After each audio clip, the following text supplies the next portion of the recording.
Assalamualaikum warahmatullahi wabarakatuh. Berikut adalah video pemaparan materi tentang transplantasi anggota badan oleh kelompok 9, yakni Fani Nur Azizah dan Nur Fatimahuz Zahra. Berikut adalah pembahasan bagaimana transplantasi anggota badan dan dasar-dasar hukum. Yaitu tentang konsep dasar transplantasi anggota badan dalam Islam. Transplantasi berasal dari bahasa Inggris yaitu transplantation, bentuk non dari kata kerja to transplant yang artinya pencangkokan penanaman jaringan yang diambil dari tubuh yang sama atau dari individu lain.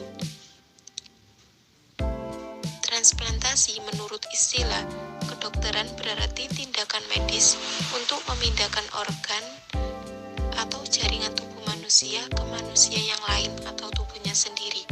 Orang yang anggota tubuhnya dipindahkan disebut donor atau pendonor, sedangkan yang menerima disebut resipien. Transplantasi organ pertama kali dilakukan oleh Prof. Dr. Christian Bernard, seorang dokter spesialis jantung dari Afrika Selatan yang dikenal lewat eksperimennya. Pada tahun 1967, Dr. Christian melakukan operasi pencangkokan jantung manusia pertama kali di dunia. Pada saat itu, pasiennya berusia 55 tahun dan operasi tersebut berjalan dengan baik. Dalam beberapa hari, pasien tersebut sudah bisa duduk di tempat tidur, berbicara, bahkan tertawa. Sampai saat ini, transplantasi organ tubuh yang banyak dibicarakan di kalangan ilmuwan dan agamawan atau rohaniwan adalah mengenai 3 macam organ tubuh, yaitu mata, ginjal, dan jantung. Hal ini dapat dimaklumi karena dari segi struktur anatomis manusia, ketiga organ tubuh tersebut sangatlah vital bagi kehidupan manusia. Namun, apa yang bisa dicapai dengan teknologi belum tentu bisa diterima oleh agama dan hukum yang hidup di masyarakat. Mengingat transplantasi organ tubuh itu termasuk masalah ijtihad karena tidak terdapat hukumnya secara eksplisit dalam Al-Quran dan Sunnah. Mengingat pula masalah transplantasi merupakan masalah yang cukup kompleks, mencakup berbagai bidang studi, maka seharusnya masalah ini lebih dikaji dari berbagai bidang dan dianalisis dengan menggunakan metode pendekatan atau metode multidisipliner. Ada 3 jenis transplantasi. Yang pertama, autotransplantasi, yaitu transplantasi yang memberi dan menerima dalam organ tubuh seseorang dengan organ tubuh seseorang yang lainnya. Yang kedua, homotransplantasi, yaitu transplantasi pada satu jenis yang sama. Yang ketiga, heterotransplantasi, yaitu transplantasi yang menerima dan donornya berbeda jenis, seperti transplantasi satu organ tubuh manusia dengan organ tubuh binatang. Selanjutnya, dasar hukum transplantasi organ tubuh manusia. Apabila transplantasi mata, ginjal, atau jantung dari donor dalam keadaan hidup sehat, Islam tidak membenarkan karena firman Allah dalam surat Al-Baqarah ayat 195 yang berbunyi, Bismillahirrahmanirrahim.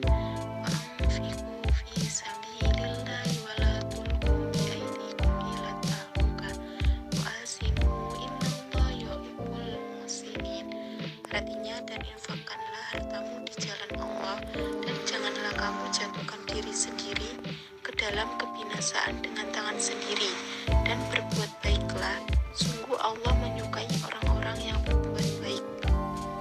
Ayat ini mengingatkan manusia agar tidak gegabah berbuat sesuatu yang berakibat fatal pada dirinya, sekalipun mempunyai tujuan kemanusiaan yang luhur.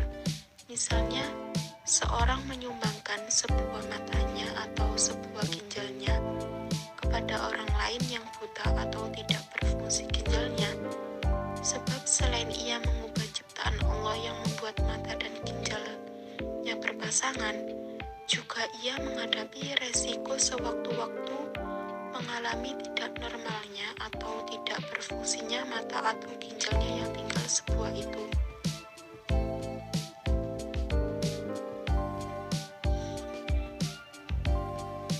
Kaidah hukum Islam: menolak kerusakan lebih didahulukan daripada meraih kemaslahatan. Misalnya menolong orang dengan cara mengorbankan dirinya sendiri yang bisa berakibat fatal pada dirinya tidak dibolehkan oleh Islam. Kemudian bahaya tidak boleh dihilangkan dengan bahaya lainnya. Misalnya bahaya yang mengancam jiwa si A tidak boleh diatasi atau dilenyapkan dengan cara yang bisa menimbulkan bahaya baru yang menolong si A tersebut. Selanjutnya yakni transplantasi anggota badan yang diperbolehkan dan yang tidak diperbolehkan. Yang pertama yaitu transplantasi anggota badan yang diperbolehkan. Syarat diperbolehkannya melakukan transplantasi organ tubuh apabila pencangkokan atau pengambilan organ tubuh dari donor yang telah meninggal secara klinis dan yuridis, maka Islam diperbolehkan dengan syarat-syarat seperti yang pertama yakni penerima bantuan donor berada dalam keadaan darurat yang mengancam jiwanya dan dia sudah menempuh pengobatan secara medis dan non-medis tetapi tidak berhasil atau tidak kunjung sembuh. Yang kedua yakni pencangkokan tidak akan menimbulkan komplikasi penyakit yang lebih gawat bagi pasien atau penerima donor dibandingkan dengan keadaan sebelumnya. Jadi pencangkokan dapat dilakukan apabila tidak menimbulkan komplikasi atau penyakit yang lebih serius. Selanjutnya yakni transplantasi yang tidak diperbolehkan atau haram dalam Islam. Akan tetapi, mendonorkan organ tubuh dapat menjadi haram hukumnya apabila yang pertama, transplantasi organ tubuh diambil dari orang yang masih dalam keadaan hidup atau sehat. Yang kedua, penjualan organ tubuh sejauh mengenai praktek penjualan organ tubuh manusia. Ulama terima bahwa praktek seperti itu hukumnya haram berdasarkan pertimbangan-pertimbangan sebagai berikut. Seseorang tidak boleh menjual benda-benda yang bukan miliknya. Jadi, memperjualbelikan organ tubuh manusia itu haram hukumnya. Mungkin itu yang dapat kami sampaikan, kurang lebihnya mohon maaf. Wassalamualaikum warahmatullahi wabarakatuh.